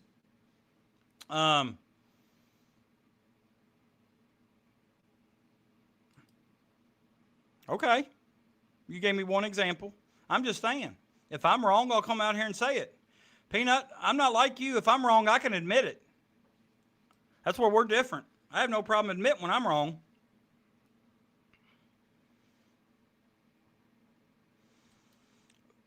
For the most part, I agree with that.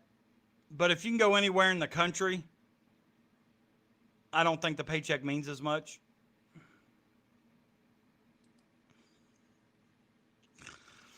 Hey, I respect your all's homerisms. I really do. I respect the fact that you all cheer for your team and root for your team. Exactly my point. Exactly my point. That's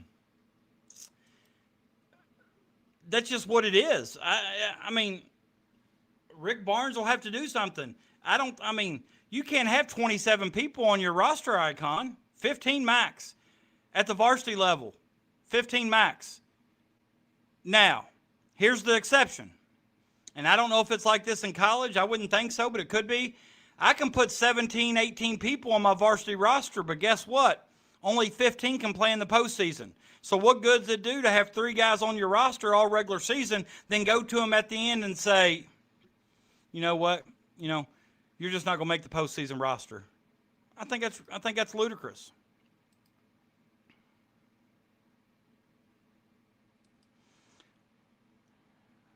Hey, right there. I love your optimism, baby. Love it. I'll get on board by week 4 or 5, but listen, here's what I'm going to tell y'all right now. Don't you be coming back in here post-game show after week 2 in Alabama when we just got it handed to us. Don't be coming in here saying, Will Stein ain't worth a damn. Same old, new coach, same team. The losing streak to Bama continues. Don't be doing none of that. Don't be doing none of that. I'm going to root for the Cats every week, but I'm realistic. By year 3, when Stein's been here and we got some consistency, I think we can be in the playoffs. We're always going to have the strength of schedule to get to the playoffs. That's never going to be an issue. You got to remember, this is Kenny Minchie's first year, first time with this starting opportunity. Get in a big game in the 4th quarter. Let's see how he's going to handle it before we start putting all these expectations on him.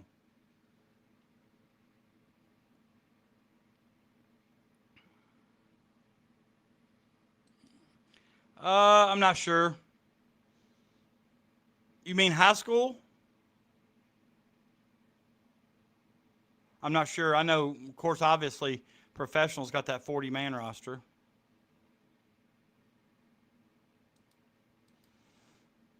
Austin who? I don't have a sour attitude. I'm just saying, I'm not going to come on here and sunshine pump saying they're going 11-1 when I know that ain't happening. If you want that kind of stuff, go somewhere else. I'm not going to do it. I will be realistic. 7 wins ain't realistic to me. I don't think so.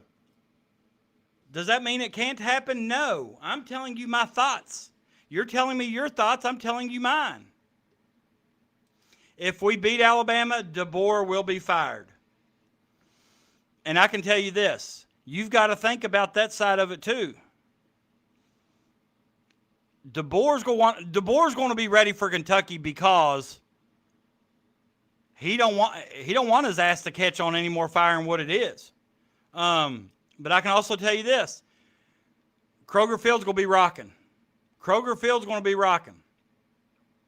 If we're going to have to use that 12th man to our advantage. Oh, I do love it. But I'm not going to sit here and then have to eat my words later constantly when Kentucky has let me down year after year. Raise your hand in the chat if Kentucky football's ever let you down.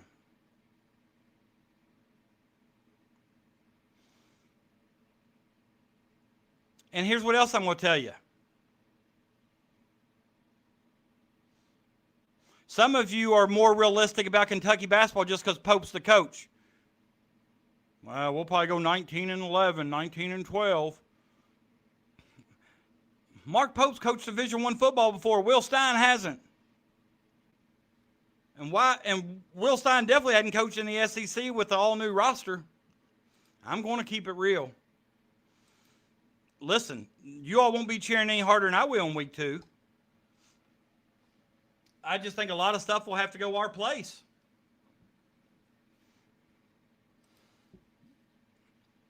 Our offensive line,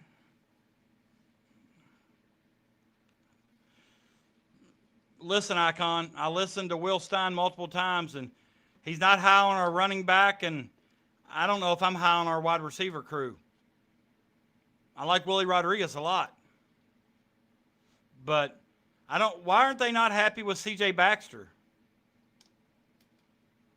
I thought C.J. Baxter, isn't he one from Texas? I thought he was good.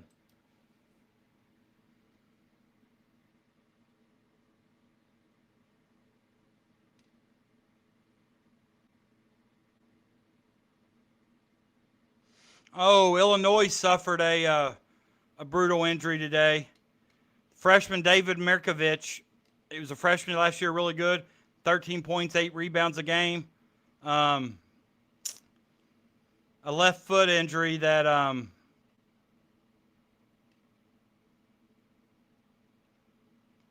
let's go. He's going to make a full recovery, but he may be out a while.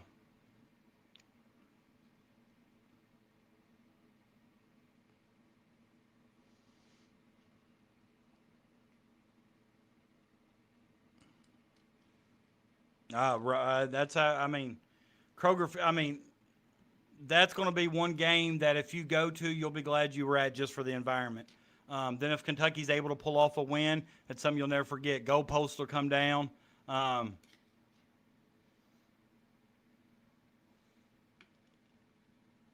I don't even know if Will Stein would want the goalpost to come down because it just tells you don't win very often. Preseason, yeah, they're almost like team international.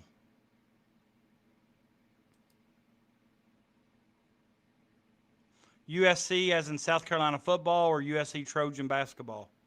I'm thinking that honestly, with the 5-for-5 rule, Baker Mazzaro, he may be granted another year. He's only played 9. Oh, I'd say they will. I just, when you're used to winning, you just don't see too many good programs tear down the goalpost. Oh, yeah. It's the system they run. I'd be curious to know if Ohio State, Alabama, if those guys have ever tore down a goalpost. I'm not saying they haven't. I don't know the answer. I'm just asking.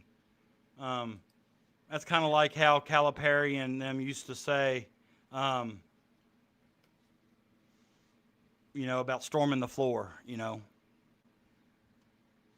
I think Pope even talked about it. Yeah, Chad Baker Mazzaro. Yeah, he's every bit of pushing 30, but hell, everybody else is getting eligibility left. I just reached out to Dan Issel to see if he wanted to come on the show to talk about his 5th year. I think Dan's still got a year of eligibility left. I don't see us winning many games on the road. I just think on the road, and yes, I mean, how many times in the last few years have we had the better team and go on the road and lay an egg? Anthony, what's up, my man? There was another Louisville Cardinal in the chat a while ago. I told him about you. Hopefully he comes back. I'm not really happy with Clyde right now for how disrespectful he was. But I'm glad you're here, and thanks for coming back. I appreciate it.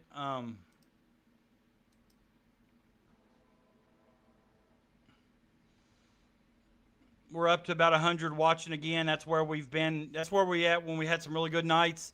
But it seems like most of them are on Twitter, which is no problem. They're still watching. And that's what Will Stein said. One of the questions said, oh,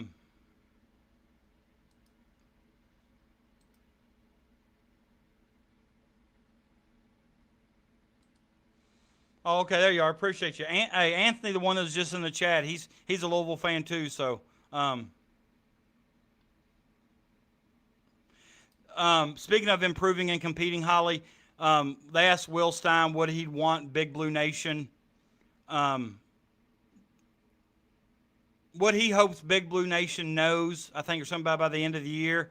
And he said something on the lines of, if we compete every game and get better and improve as the season goes along, then, you know, he'd be happy with his team and we should be happy as well. Yeah, just compete this first year. Compete. I'd be all right if we were in every game. I'm not saying we're going to win every game, but let's just be in every game. Let's compete. Let's let these other programs know that we're here. We've got several 4-stars now. We ought to be pretty physical up front. I'd be lying if I said I wasn't concerned about our defense. Even if we get Alex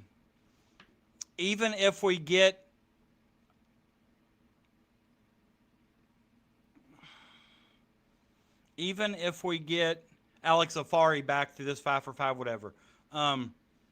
He definitely helps the passing defense, but do we got somebody that can get to the quarterback?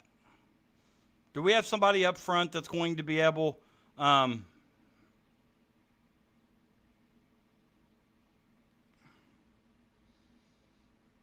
of our front 4? I mean, I don't want to have to constantly blitz linebackers or safeties or put 8 in the box to have to stop the run. Hopefully we can stop it with, you know, if we can get some penetration up front, hopefully those guys on the line can, you know, slow down their progress and we can get a tackle. Or, you know, that's funny you say that because a lot of other people do too.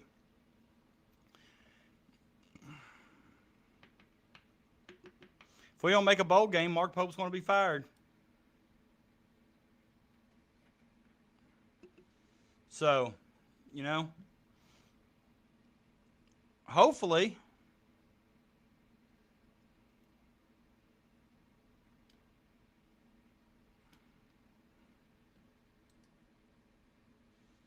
Peanut, I got some oceanfront property I'll sell you.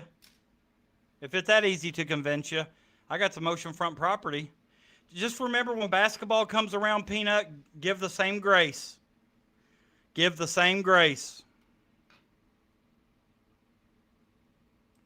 He was kidding, Brian. He's being facetious because everybody's always wanting to fire Pope for something.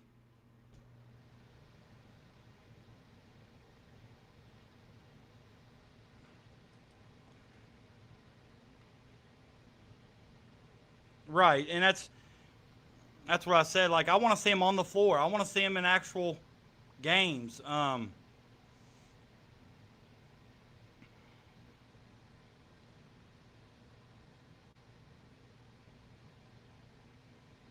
Let's see him in games. Let's see how Minchie does with pressure on. Let's see how our running backs do. they ought to be able to hit the holes that the offensive line is going to open up. He did talk about several times. He did mention several times in the press conference that he likes playing a lot of two-back sets.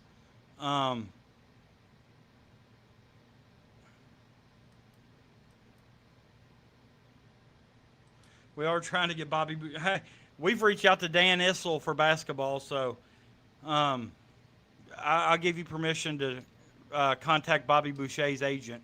But I will say this. But, you know, when it becomes the week of the Louisville-Kentucky game, we'll take the gloves off and we'll go at it. But there's no sense in arguing about this stuff right now because, like I told you all, and I've said it, and I'll say it again, until these guys get out there on the field, we don't know what any of them are going to do. We don't know what's going to take place between now and those games. But I'm telling you what, I know it was always said with Vince Marrow, whatever, every year, oh, we're going to use the tight ends. We're going to use the tight ends. We're going to throw it to the tight ends. Willie Rodriguez is a weapon. When Will Stein tells me he plans on throwing it to the tight end, I believe him.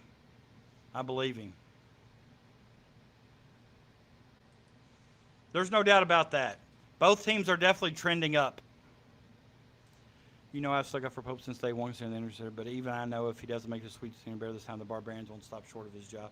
I honestly don't think even. I think he'll make the Sweet 16, but if he gets beaten in the Sweet 16, I don't think he'll lose his job. And I think that's the right way to go, Anthony.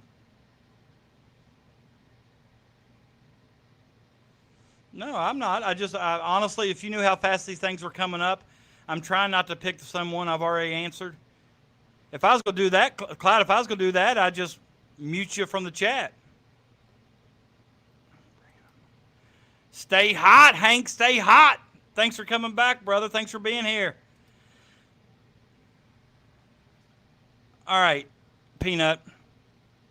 Kentucky basketball, the last few years under Cal, would you say they were mid? And they still lost to teams they shouldn't. And they still beat some teams. Alabama's going to be mid, but they're not going to come in expecting to lose to Kentucky. Now, that gives us even more of a motivational to punch them in the mouth. And I know Stein's going to have them ready for that. But I'm just saying, when you've beat a team 47,000 times in a row, how many times in the last few years have we been better than Tennessee? And when's the last time we beat Tennessee football? I mean, we were supposed to have a chance last couple of years, and they blew us out at home one year. And I know you can say that was with Stoops, checked out Stoops, whatever. The running back, I worry about our defense, I'm not going to lie. Mid is never a term I would use to describe Alabama football. And that's what I've kind of said too. And I think Kenny Minchie's talented, throws a good ball, but I want to see him in game action because he's never really been in meaningful game action. This is his third year, and he's never really played any meaningful minutes. So I want to see all these things before we start judging or start placing predictions or whatever, because I honestly don't really know. Tennessee does. I agree. I think we got a better chance beating Tennessee than Alabama. I think that's part of it. You know, that's why I think the atmosphere is going to be huge against Alabama, and it's going to be packed. It's going to be loud. Hey, did y'all hear when Matt Jones asked Will Stein on the radio show how he felt about people standing up? And he acted appalled that people weren't standing up. And Matt's like, well, some people that sit there and say, hey, you need to sit down so we can see we paid for these seats. Will Stein didn't act like he wanted no part of that. He's like, everybody need to be standing. And I think that's right. Stand up. I know our O-line is good. I know that. I'm not saying that. But when I heard him talk about our running backs,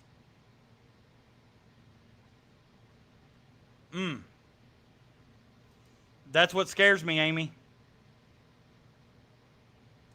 All right, we'll see. He probably had a lot better weapons around him. We'll see. Oregon's been in the national title game as of late.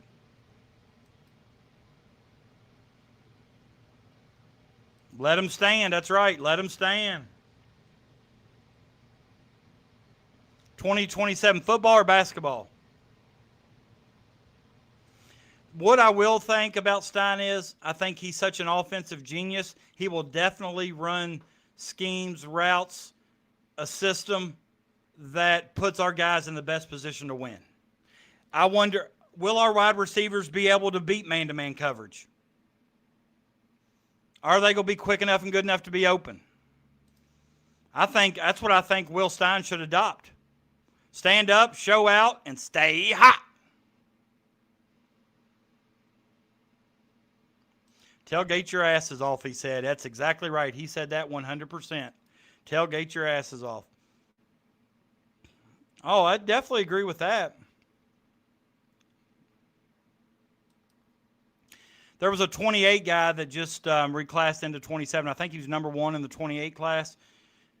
Maybe as a whole, but we have a chance to have a good 27 basketball class, and Otis says 27 football class. Yes, Stein has absolutely crushed it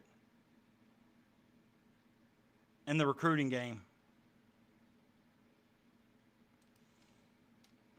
Optimism. I don't have the same optimism you have, Hank, so I'm glad you do. That will make Kenny look good right there. I agree, though. What's up with CJ? What I'm saying, though, is the running game could help Kenny look really good, but are they going to be able to run against Alabama's defense? Even if the offensive line's really, really good, are the running backs going to be able to take advantage of what they can do? And we'll find out, how our offensive line, because going against Bama's D-line is like going against pros. So we'll get a pretty good picture early on of how our offensive, and I think our offensive line can hold our own against Bama, don't get me wrong. It's just all I've ever heard, Otis, was how, a lot of these people expect our basketball 27 class to be top 5. So I've seen a few comments on here about basketball, and I've been going back and forth, so I didn't really know which one you were.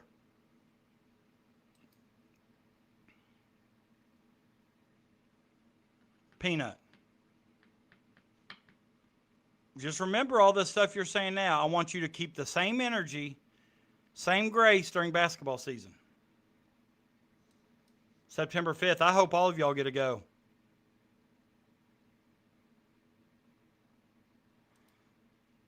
Hell, I don't know. I hope Peanut does tailgate. Maybe thanks more clear after having a few drinks.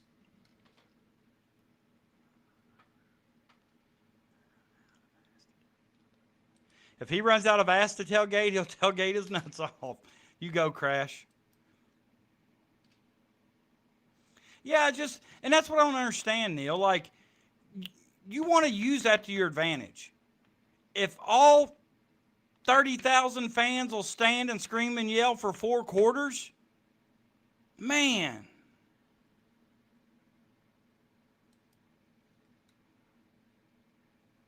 But I want you to stay as, okay, I hope.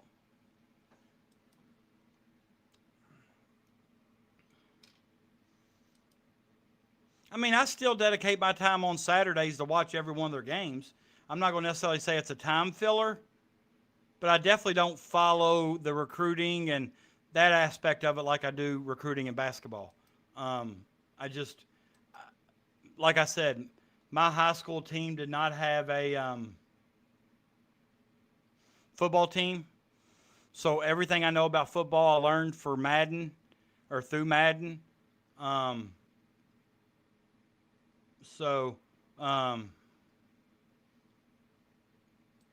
I do know, I know the language, I know the vocabulary, I know the rules, I know when I watch a game, I understand it. I pretty well know that stuff, but like, I don't necessarily know how to call a play or run a play or create a play. I know the different gaps, things like that, but all right, guys. 2 hours, 11:30. I know I said I wouldn't be on here long. I had a 12-hour day at work today. Left my house at 7. Didn't get home till 7 tonight. We had our open house.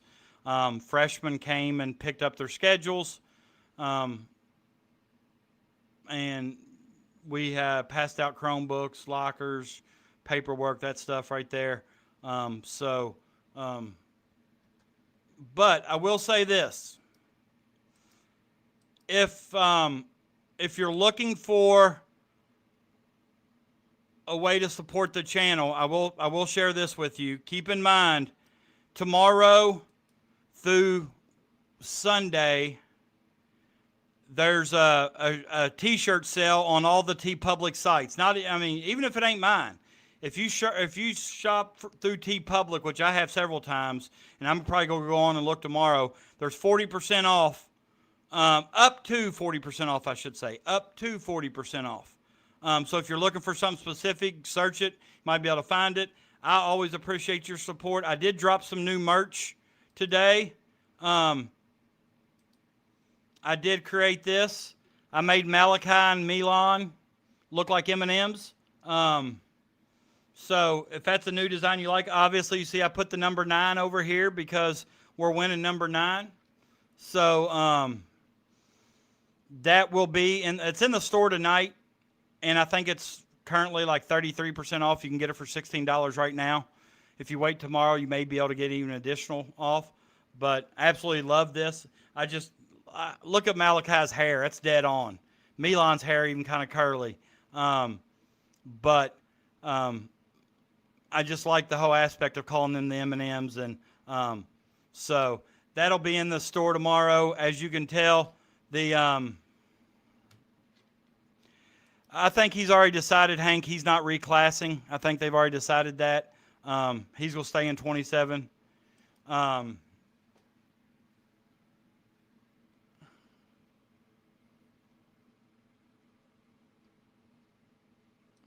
Thank you, Amy. I appreciate it. But if you, I think in the chat, I pinned the store's link. You can go ahead and click on that and save that so you have it. Or if you see after teepublic.com/user/the Stay Hot store with, I'll put the link on social media tomorrow if that's something you're interested in. But look through all the shirts. Look through all the shirts. Up to 40% off of. You're gonna be getting some for fairly cheap. So with that being said, I want you to get your rest. Stay tuned. I'll see you Thursday night. Stay hot.